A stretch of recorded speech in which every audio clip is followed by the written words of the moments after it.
Now at 5, yeah, she said it best. There are no words. Federal and local officials report it's not clear how many people are still waiting to be saved from the floodwaters and how many others won't make it out alive. And for those who have been saved, this is their new normal. Children, the elderly, and the sick among thousands filling Houston's convention center.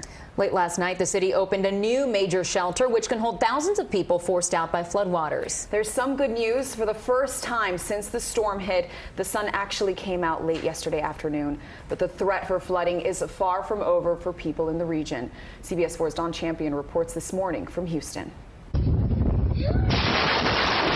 Harvey slammed the Beaumont area in southeastern Texas overnight with lightning, wind, and what the National Weather Service called catastrophic and life-threatening flooding. Everybody needs to start kind of going in that survival mode and start trying to get yourself to higher elevations. Some residents are trapped and in desperate need of help. In the city of Port Arthur, rescue teams are fighting a fire in floodwaters. CBS affiliate KFDM posted this photo and says the fire spread to several houses and the neighborhood is being evacuated. County officials had to shut down rescue operations at nightfall, and the local sheriff says resources can't get through because of the high water. We've faced many storms down there, but this is the worst I've seen. In Houston, where the rain is finally starting to subside, the danger is far from over. More than 13,000 rescues have happened since Harvey hit. Here, U.S. Customs and Border Protection agents saved a person caught in fast-moving water.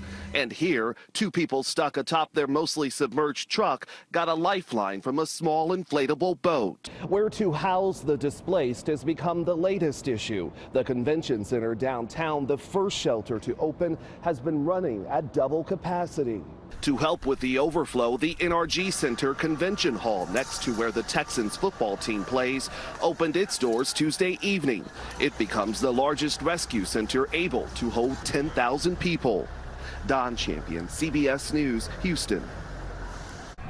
President Trump went to Texas yesterday to meet with state and local officials responding to the still unfolding Harvey disaster. Texas Governor Greg Abbott met the president and the First Lady at the airport in Corpus Christi. While he was not in the hardest hit areas, the White House says the visit was designed to lay a foundation for the recovery effort. The president visited a Corpus Christi fire station and the State Emergency Operations Center in Austin. He praised coordination and rescue efforts and rallied Texas citizens. This is historic. It's epic what happened. But you know what? It happened in Texas, and Texas can handle anything.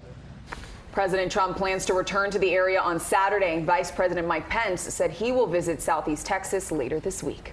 And we now take you back to Houston, where new shelters are being opened to accommodate all the people forced from their flooded homes. CBS 4's Dawn Champion is there live. And Dawn, what can you tell us about the conditions there now and the new shelters that opened late last night?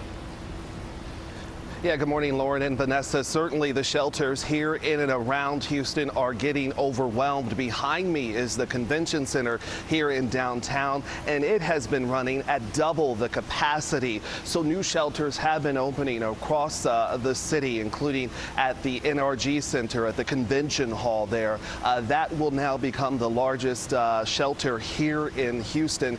We are told that it can house 10,000 people, and from some of the coverage we've been watching from overnight, it does appear that people are already arriving here. Meantime, for people who are here at the convention center downtown, families are being separated and taken across the street to the Toyota Center, where you may recall the Houston Rockets play. So certainly as more rescues happen across this region, Lauren and Vanessa, these shelters are filling up, but it certainly appears like people are getting help. And Don, speaking of shelters, I'm seeing all over social media this morning some images of flooding at a shelter in Port Arthur, Texas. So people tried to escape the flooding in their homes and found even more flooding at the shelter. What's the flooding situation like there in Beaumont and Port Arthur?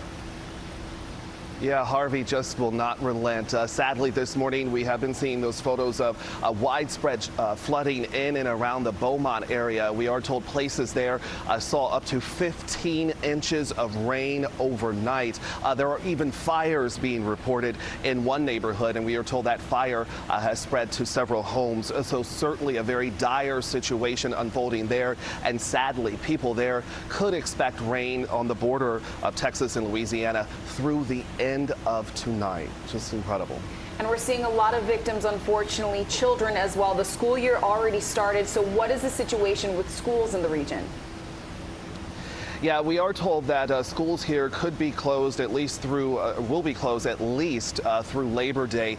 You may recall that after Hurricane Katrina, it took several months for school districts in and around New Orleans to get children back into the buildings. Also, up in the Dallas area, the school system there will start accepting new enrollments for children who have been displaced from Houston there.